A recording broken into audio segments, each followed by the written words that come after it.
Un passaggio pedonale non visibile e pericoloso per l'incolumità dei pedoni che lo attraversano è la denuncia di Roberto Rigamonti dell'Associazione Arte e Cultura Veneta, che chiede l'intervento del Comune di Venezia nella zona traffico limitato in pieno centro a Mestre. Fra Piazza Ferretto e Via Palazzo c'è una strada che si interseca.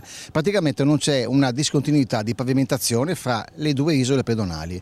L'altro giorno transitavo per caso, appunto per Via San Rocco, e una mamma con un bambino che passava da Piazza Ferretto a Via Palazzo con il telefonino non si è accorta che appunto questa è una strada, come si può ben vedere.